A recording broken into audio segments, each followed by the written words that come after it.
क्या करना है उसका? नहीं नहीं नहीं, वो तो उधर सही है, आप बाइक पे चले जाना। नहीं नहीं, बस सही जगह जी। लेक्चर नंबर ये है।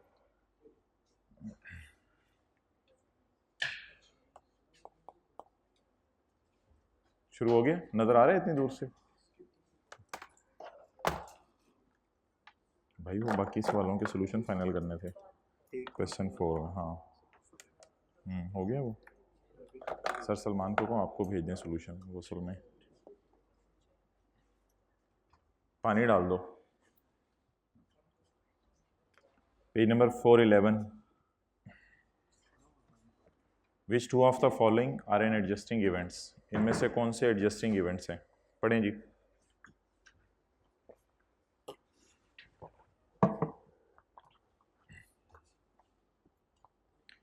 एक company made an out of court settlement. Out of court settlement का मतलब ये होता है कि आपने कोर्ट में केस तय नहीं किया, कोर्ट से बाहर बंदे को पैसे दे दिए with a customer after reporting date. Balance sheet date के बाद सेटलमेंट किया है, पैसे दिए हैं 31 दिसंबर के बाद, लेकिन केस साल से पहले का चल रहा था। अल्लाह का शुक्र है। आप बताते हैं एडजस्ट करेंगे फाइनेंशियल स्टेटमेंट्स को या नहीं? Yes, it's relates to circumstances that existed at balance sheet date.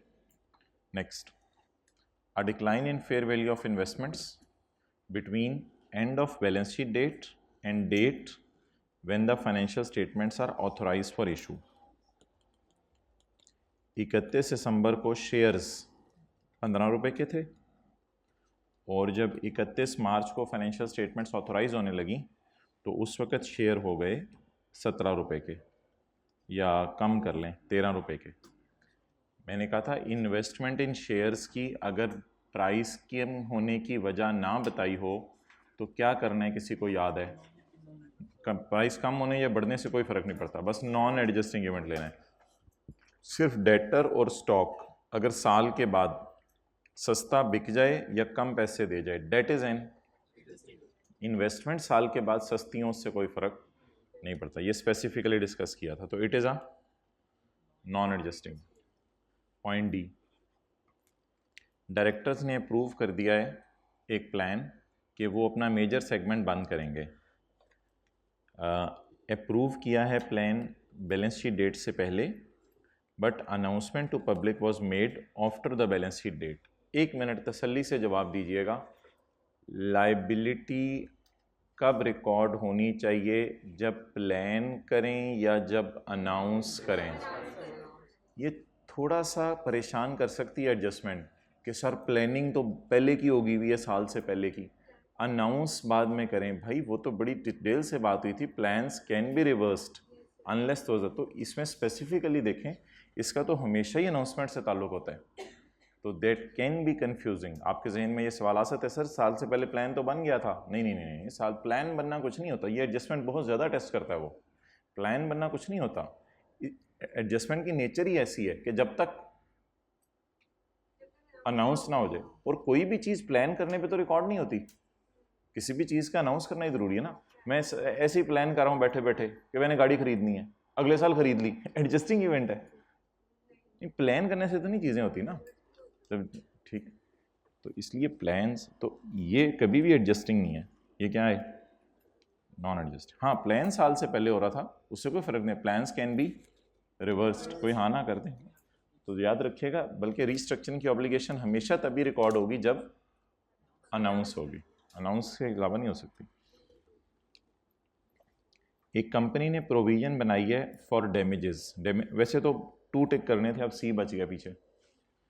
A company ने made a provision for damages, एक कंपनी ने जुर्माना पे करने की प्रोविजन बनाई है। डैमेजेस होता है जुर्माना in respect of a pending suit. हाँ, साल के एंड पे सूट पेंडिंग था, which was decided by court after the balance sheet date with the same amount of damages. जो हमने अंदाजा लगाया था कोर्ट ने भी वही डैमेजेस देने को कह दिया। अब पेमेंट वगैरह जब हम करेंगे तो ऑब्वियसली ये हमारे साल का इवेंट ही है, और अगर किसी वजह से ये थोड़ा सा एक कन्फ्यूजन आपको आ सकती है, अजीब से आई के अपने अंग्रेजी डाली है with the same amount of damages, तो एक वाइल्ड थॉट ये जहन में आ सकती है कि ईयर एंड पे भी वही प्रोविजन बनाई थी, कोर्ट ने भी वही डिसाइड की, तो फिर एडजस्ट क्या करें?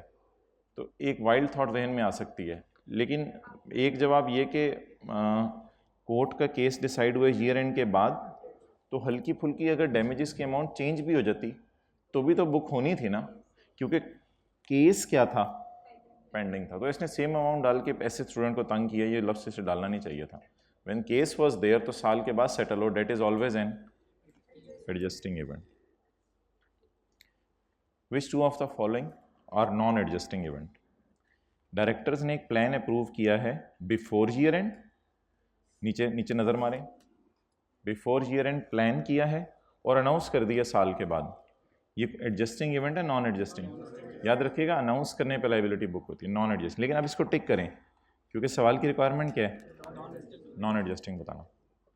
एक कंपनी ने आउट ऑफ कोर्ट सेटलमेंट कर लिया कस्टमर से साल के बाद for defective product supplied before year and, चीज़ें बेची साल से पहले और सेटलमेंट की साल के बाद, एडजस्टिंग इवेंट। डिस्कवर हुआ फ्रॉड साल के बाद, डिस्कवर हुआ इधर, which shows that financial statements are incorrect, यही वाली फाइनेंशियल स्टेटमेंट इनकरेक्ट होंगे ना एट ईयर एंड वाली, तो इसका मतलब है ये हमारे साल फ्रॉड हो चुका था, बस इसको टिक कर दें। अच्छा, ये एक खास सिनेरियो है, मैंने कहा था इसमें बोंगी नहीं मारनी, इसमें प्योर लॉजिक है IAS 10 की। साल के बाद इनकम टैक्स का रेट चेंज हो गया, always a non adjusting event. ये कोई नहीं कि गवर्नमेंट के किसी प्राइम मिनिस्टर ने आके 29 दिसंबर को कह दिया था, फिर ऐसी कोई बात आ जाए वो फिर अलग बात है, लेकिन बस साल के बाद अनाउंस हुआ तो it is a non adjusting because the announcement relates to circumstances. उसमें तो गवर्नमेंट का अनाउंस करना अपना डिसीजन है, जब मर्जी डिसीजन ले लें, तो इसलिए ये भी एक स्पेसिफिक सर्कमस्टांस है, इसको भी याद रख लें, बड़ा इंपॉर्टेंट है ये कि साल के बाद टैक्स रेट चेंज होना is always a non adjusting event. Government की मर्जी है, जब मर्जी रेट चेंज करें।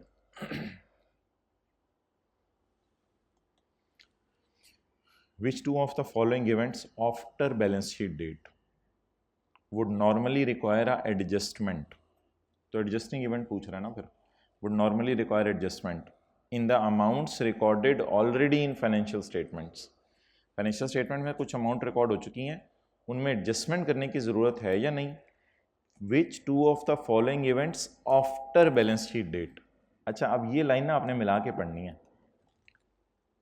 After balance sheet date determined the cost of asset which was bought before,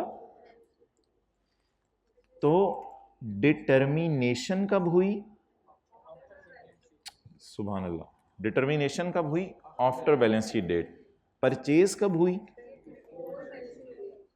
ये जरा एरो लगाएं, डिटर्मिनेशन हुई बैलेंस शीट डेट से, ना ना ना ना ना, डिटर्मिनेशन हुई बैलेंस शीट डेट के, और फिक्स ऐसे खरीद लिया बैलेंस शीट डेट से पहले। तो ये तो IAS 10 की वाज़ेह 6-7 मिसालें हैं, उसमें ये लिखा हुआ है। ये कौन सा इवेंट है? बस अब अल्लाह का शुक्र है शॉर्ट लिस्ट हो गई चीज़ें, 3 में से एक टिक करनी है। अच्छा, अनाउंसमेंट, ये ना MCQ ज़्यादा अच्छा था क्योंकि ऊपर से लाइन मिला के पढ़नी पड़ी थी।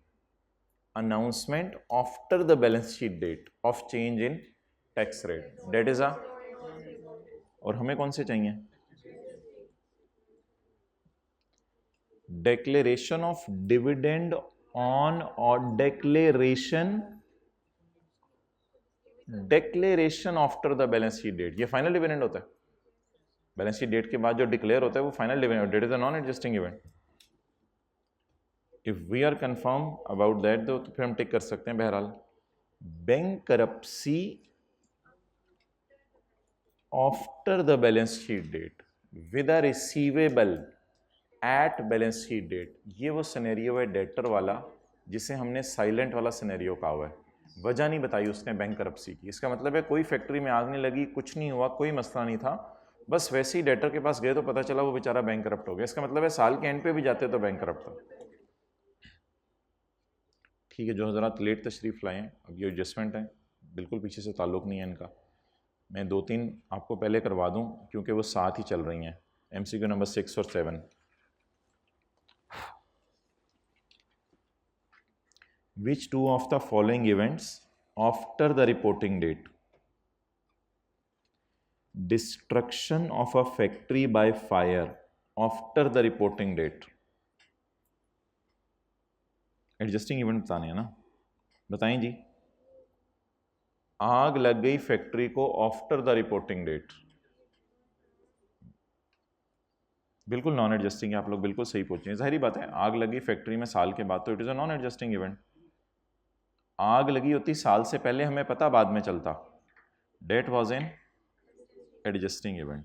अच्छा ये देखें ना, इसमें एक मैं आपसे बात करूं मज़े की,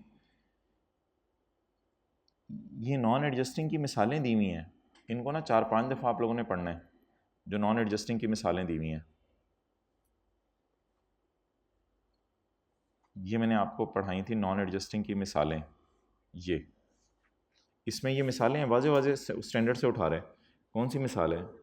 प्लांट वाली, प्लांट डिस्ट्रॉय होने वाली, destruction of a major plant by fire after the balance sheet date. ठीक है, तो ये 6-7 मिसालें हैं, इसी में वो मिसाल भी थी, announcing a plan to discontinue operation after the balance sheet date. Plan चाहे पहले का बनाओ, तो ये ज़रा 10-12 मिसालें हैं, इनको आपने कई दफ़ा पढ़ना है, तो ये इंशाल्लाह याद, सारी लॉजिक पे बेस कर रही हैं, पढ़ने से बस जहन में रह जाएंगी। और एडजस्टिंग की भी मिसालें हैं ये, बाकी फिर जो सोचने वाले सिनेरियो हैं वो इक्का दुक्का ही बच जाते हैं, बाकी उसने सारी मिसालें दे दी हुई हैं एडजस्टिंग नॉन एडजस्टिंग की। अच्छा, determination after the balance sheet date, किस चीज की determination? Of an asset sold before the year end. So ये क्या है बोलें? Adjusting. Discovery after the reporting date, किस चीज की डिस्कवरी हुई? Of a fraud which had occurred during the year, so it is an a change in rate. उसने आगे लिख भी दिया, ऊपर से मिला के भी पढ़ना था, वैसे बोंगी मारी है उसने, ये नीचे लिखने की अब तुक नहीं थी, क्योंकि ऊपर से मिला के हम पढ़े हैं, ये सारी चीज़ें बैलेंस शीट डेट के बाद हुई।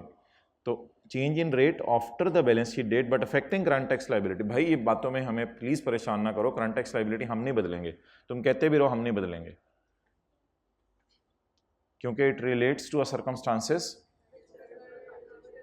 तो ये दो बातें कभी गलत नहीं करनी। साल के बाद रेट चेंज हो गया, नॉन एडजस्टिंग, और नहीं मैं बता, साल के बाद प्लान अनाउंस हो गया, बना साल से पहले प्लान, अनाउंस बाद में हो गया, तो अनाउंस होना इज अ लाइबिलिटी, प्लान होना is not liability. Discovery of fraud which shows, अच्छा which of the following events after the year end, discoveries after the year end, ये तो कौन सा इवेंट हो गया? ओ भाई जल्दी बता दें, discovery of fraud after year and, discover हुआ है आफ्टर ईयर एंड, जिसने साबित कर दिया कि हमारी फाइनेंशियल स्टेटमेंट इनकरेक्ट है। अभी करके आए हैं, हमारी फाइनेंशियल स्टेटमेंट कब बन चुकी होंगी? 31 दिसंबर, वो पता चल गया अब इनकरेक्ट है। भाई डिस्कवर हो रहा है fraud after, please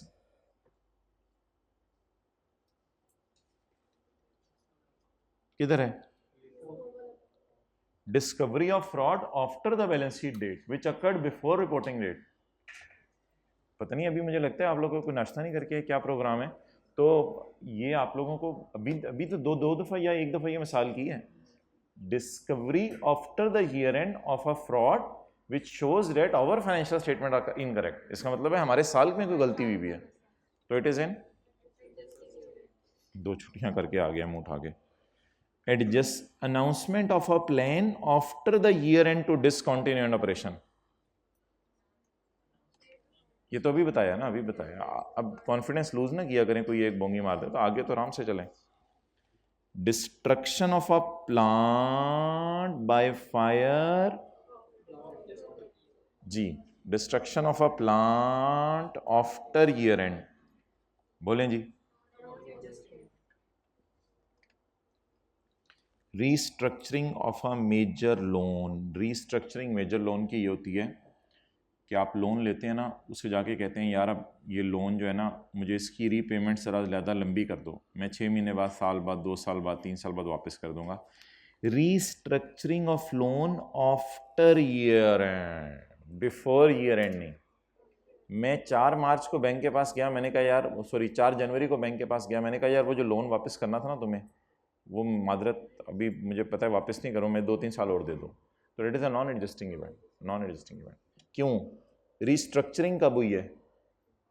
after the year and. और अगर रिस्ट्रक्चरिंग साल से पहले हो जाती, रिस्ट्रक्चरिंग का मतलब लिख लेना लोन को, लोन की रीपेमेंट में रिलैक्सेशन मांगना, और अगर साल से पहले रिस्ट्रक्चरिंग हो जाती फिर कोई मसला नहीं था, फिर एडजस्टिंग इवेंट। तो ये एक नया पॉइंट आ गया, पॉइंट डी आपके लिए बिल्कुल।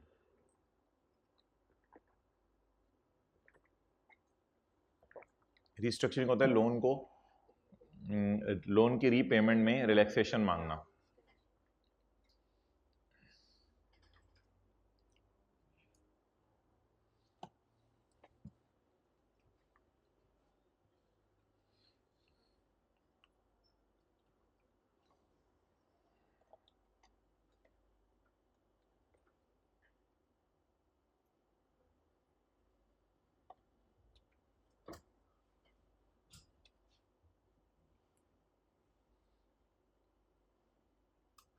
On Yakam October 2013, X Limited commenced drilling for oil and on an undersea oil field. The extraction of oil causes damage to seabed, which has a restorative cost of 10,000 per million barrel. 1 million barrel अगर आप oil निकालें तो आपको 10,000 रुपये मजदूरों को देके सफाई करवानी पड़ती है। The extraction of oil, oil निकालेंगे तो आपको मज़दूरों को पैसे देके 10,000 रुपये मज़दूर को देने पड़ेंगे। वो 1 मिलियन बैरल जो ऑयल निकला होगा उसकी वजह से जो गंद पड़ा होगा वो साफ़ कर देगा। हमने सिर्फ 250 मिलियन बैरल ऑयल अभी तक निकाला है ईयर एंड पे, इससे ज़्यादा हमने नहीं निकाला। 30 सितंबर 2014 तक हमने कितना ऑयल निकाला है? अच्छा, आप मुझे बता दें ऑयल एक्सट्रैक्शन की वजह से कितनी लाइबिलिटी राइज होगी?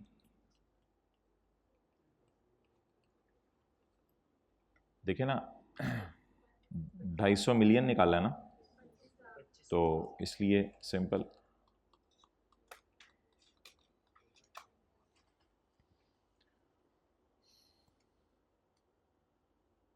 इसको मिलियन बैरल की जगह अगर मिसाल के तौर पे पढ़ें, देखिए मैं लीटर पढ़ता हूँ, 10,000 लीटर तो 250 लीटर, सिंपल है, कोई परेशान होने की बात नहीं। X Limited also required to dismantle the drilling plant at the end of 5 years. This has an estimated cost of 30 million after कितने साल बनते हैं? 30, 14, 15, 16, 17, 18, 5 साल बनते हैं ना, 5 साल बाद डी इंस्टॉल करना है।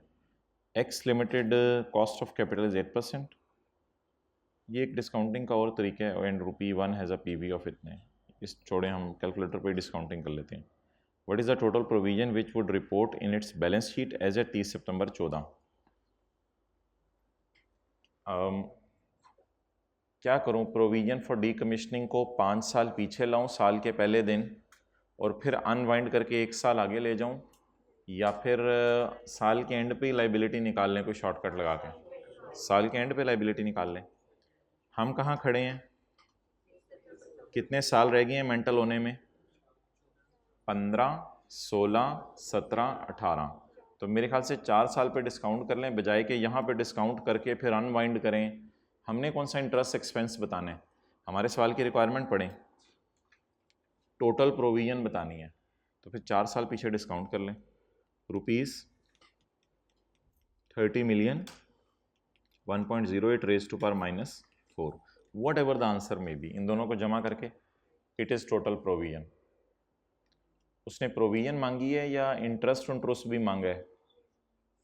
तो बस प्रोविजन मांगी है तो फिर 4 साल पीछे डिस्काउंट कर लें, 5 साल करना फिर अनवाइंड करके 4 साल पे लाना, वो लंबा काम है।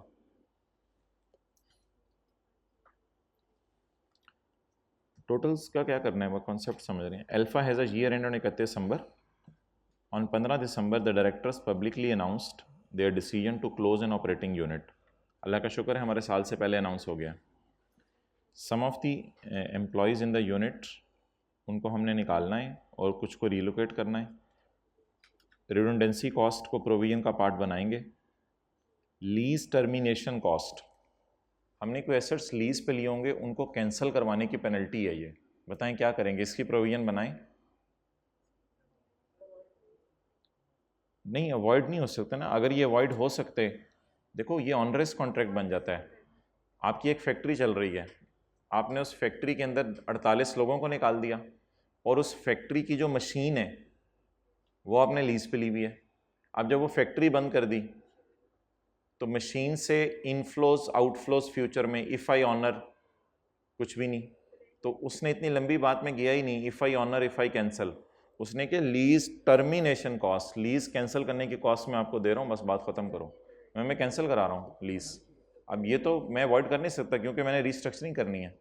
तो एक बार याद रखिएगा, आज रिडंडेंसी के साथ एक और कॉस्ट आ गई रिस्ट्रक्चरिंग में जो याद हम रख सकते हैं, लीज टर्मिनेट करवानी पड़ी, तो it can not be avoided. आपने जब डिसीजन ले लिया बंद करने का, तो इफ़ आई ऑनर वाला तो सिनेरियो ही नहीं है, फ्यूचर में इन्फ्लोस तो आने ही कोई नहीं, तो बस कैंसिल करने का उसने सोचा, लोअर ऑफ शोर ऑफ खुद ही उसने कर लिया होगा, फिर पता नहीं क्या किया होगा। तो रीलोकेशन बिल्कुल नहीं, रीट्रेनिंग बिल्कुल नहीं। ये बड़ा मज़े का सवाल है। Titanium is preparing it's financial statements for the year ended 30 September 2017। TL is facing a number of legal claims from its customers for faulty products sold. Total amount is 3.5 million. TL lawyers say that customer have a high chance of being successful. So what should be recorded in respect of provision? बस 3.5, ये 80% amount पे लगाने वाला नहीं है। ये मज़े का नहीं है, मज़े का एक और था मादरत। तो ये 80% अमाउंट में लगाने वाला नहीं है। ये तो नहीं लिखा हुआ TL lawyer says that customer would be paid 80% of claim. Customer has 80% chance of successful. ये KSR ने जीतने वाली परसेंटेज है या अमाउंट पे लगाने वाली? इंग्लिश पढ़े ना। और अगर अमाउंट पे लगाने वाली होती तो फिर लिखा होता TL lawyer says that we will lose and the amount will be 80% of claim. Claim का 80% उसको देना पड़ेगा, वो फिर परसेंटेज हम किस पे लगा देते? अमाउंट पे। During the year Platinum acquired iron ore mine at a cost of 600 million. ठीक है, आयरन ओर माइन कान खरीदी है। When all the ore has been extracted the company will face estimated cost of landscaping the area, सफाई करने का, that have a present value of 200 million. Discount rate नहीं दिया उसने, इसकी PV दे दी। These cost would still have to B incurred even if no further ore was extracted. ये खर्चा तो करना ही करना है, चाहे और निकाल के गन डालें ना डालें, ये वाला प्लांट तो डी इंस्टॉल करना ही करना है। आप बोलें क्या बनेगा? बस 200। फजूल सवाल, ऐसे उसने बोला मैंने, sorry. Canon limited is being sued by customer for 2 million. Customer ने कितने मांगे हैं? For a breach of a contract over a cancel order. CL has obtained a legal opinion. उसने क्या है, there is a 20% chances we will lose. बोलें low chance, contingent, और बोलें contingent liability, low chance. Accordingly, CL has provided 4 lakh in respect of claim। बोंगी मार दी उसने। ये परसेंटेज KSR ने जीतने वाली है, तूने अमाउंट पे लगा दी। यहां तक अगर आप पढ़ें तो आप अल्हम्दुलिल्लाह बिल्कुल सही डिसीजन पे पहुंचेंगे। फुल स्टॉप के बाद जब आप पढ़ेंगे ना, तो उसकी बोंगी से आपने भी परेशान हो जाना, यार कोई चक्कर है, इसने कुछ ना कुछ तो सोच के किया होगा। वैसे अगर आप यहां तक फिक्रा पढ़ें तो please relax. Coal is being sued by customer, और लॉयर ने क्या, आप लोगों ने नहीं हारना, लो चांस है। तो इसकी क्या बनाएंगे? कुछ भी नहीं बनाएंगे। क्या डिस्क्लोज करेंगे?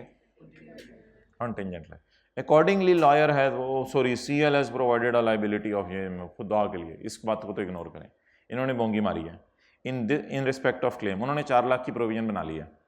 The unrecoverable legal cost of defending the action are estimated at 1 lakh. Legal cost है केस डिफेंड करने की 1 लाख। ये है लॉयर फीस, ये कस्टमर से रिकवर नहीं हो सकती, एंड ये देनी ही देनी है चाहे केस हारें या जीतें। आप बताएं इसकी लाइबिलिटी बनानी चाहिए नहीं बनानी चाहिए? अगर केस हमारे खिलाफ हो गया है तो अब जो है वो लॉयर को हमने हायर किया होगा, तो ये कॉस्ट तो देनी ही पड़ेगी इन एनी केस, चाहे केस हारें। अगर बिजनेस बंद भी कर दें तो लॉयर कहेगा भाईजान मेरी फीस दे के बिजनेस बंद करो। केस जीत के तो कस्टमर को तो नहीं देने, लेकिन किसको देने पड़ेंगे? लॉयर को देने पड़ेंगे। ये किस वजह से हुए होंगे? लॉयर को आपने हायर कर लिया होगा, अगर हायर ना करते लॉयर को फिर और बात थी आपकी, फिर आप खुद जाके केस लड़ें, फिर तो वैसे ही आपने हार जाना था, आपने खुद जाके जज के सामने। These have not been provided as case will not be go to court until next year। कहते ये हमने प्रोविजन इसलिए रिकॉर्ड नहीं की क्योंकि अगले साल तक केस कोर्ट में नहीं जाएगा। उससे कोई फर्क नहीं पड़ता, कभी ना कभी तो जाएगा ना, तो जब भी केस कोर्ट में जाना है ये तो होगा। आप बता दें किस अमाउंट पे प्रोविजन रिकॉर्ड करें। शुड हैव बीन मेड कितने पे होनी चाहिए? अब गलतियां सही ना करने बैठ जाइएगा, बस किस पे होनी चाहिए। अब ये ना कहिएगा 4 lakh should be reversed and 1 lakh should be recorded, बस 1 लाख शुड बी रिकॉर्डेड। वो ये पूछ रहे किस अमाउंट पे होनी चाहिए। यार प्रोविजन स्लैश पेबल लिखा है, अगर इसमें कोई फर्क नहीं पड़ता, पेबल लिख सकते हो आप। ठीक है जी, क्लोज, बस नमाज पढ़ें आप, 145 पे शुरू करते हैं। बाकी ये रह गए हैं, कभी टाइम मिला तो कर लेंगे, तो नेवर एंडिंग स्टोरी है।